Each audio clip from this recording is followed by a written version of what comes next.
What's up, everyone? Welcome to the Wednesday, December 22nd edition of FanDuel Tournament Plays presented by No House Advantage. All new users to No House Advantage receive a $25 deposit bonus using the code Awesemo. Today, we're going to take a look at 5 of the best tournament options on FanDuel. Keep in mind, there's a lot of moving parts on slates these days. We're likely to have a lot of things change between now and lock. Ownership projections will end up being different. Player projections will change in some circumstances. Be sure to check out the shows later in the day. But for now, we're going to take a look at 5 of the best tournament plays early on for FanDuel. Number 5, Tyrese Halliburton. He's played really well in the Aaron Fox's absence. Fox remains out tonight. Halliburton is projected for about 31% ownership on FanDuel at $8,100, but he has a 37% chance of being in the optimal lineup. In addition to a little bit of increased usage without Fox, Halliburton's potential assist numbers and actual assist numbers have skyrocketed. This season overall, leading into or prior to the last 3 games, Halliburton was averaging about 12 potential assists per 36 minutes. In the 3 games without Fox, he's averaging about 19.2 potential assists per 36 minutes. He's averaged 38 minutes per game in those games as well. He looks like a very strong fantasy option, even as his salary starts to rise.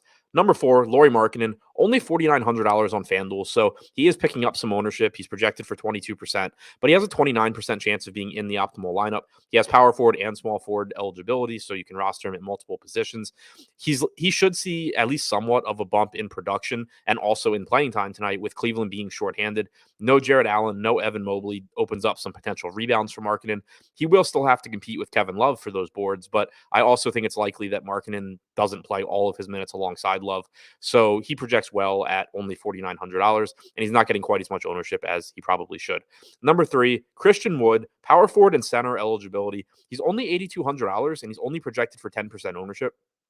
On one hand, I understand it because there are just so many shorthanded teams tonight. There's so many good plays to get to. The Rockets are, for all intents and purposes, at full strength. They're, as healthy as they have been in the last couple of weeks. So you don't really have an obvious discount on Christian Wood like you do for some other players, but he's still likely to give you 32 to 34 minutes if tonight's game's competitive. He's still a very good per minute fantasy producer, and he's not getting much ownership despite having power forward and center eligibility. So you can roster him at multiple positions. So he stands out as a strong option in tournaments that gives you a high ceiling at relatively low ownership at a mid-range price tag. Number 2, Harrison Barnes, only $6,100 with small forward and power forward eligibility. He's been playing a lot of minutes with the Kings shorthanded, as we would expect. He's around a 0.9 to 0.95 fantasy point per minute guy. He's projected for 28% ownership, but has a 35% chance of being in the optimal lineup. He's at a price point that not only is he likely to outperform it, but it's cheap enough that it's going to let you get some other pieces into your lineup as well that increase the chances of your lineup doing really well on the slate. And the number 1 tournament option, Cam Reddish, $4,500, shooting guard and small forward eligibility. He's only projected for 14% ownership, despite having a 27% chance of being in the optimal lineup. Reddish is the type of player that I really like to target when his team is shorthanded. The Hawks are missing several players tonight, including Trae Young and Clint Capella.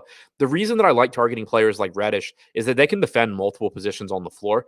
It makes it so that in a variety of game flows or a variety of different lineups that the Hawks may look to deploy, Reddish can still be a piece as long as he's playing well. It makes it likely that if Reddish is scoring the ball and is just having a good game, that he's going to find his way into more minutes because it's not going to be difficult to find a spot for him in whatever lineup the Hawks are using. So it makes Reddish, it gives him some playing time volatility in addition to his performance volatility, which just makes for an appealing tournament play when he's not getting much ownership. He's been around a 0.9 fantasy point per minute player without Trae Young on the floor since the start of last season. So it's not like we're talking about someone that doesn't perform at a decent level anyway.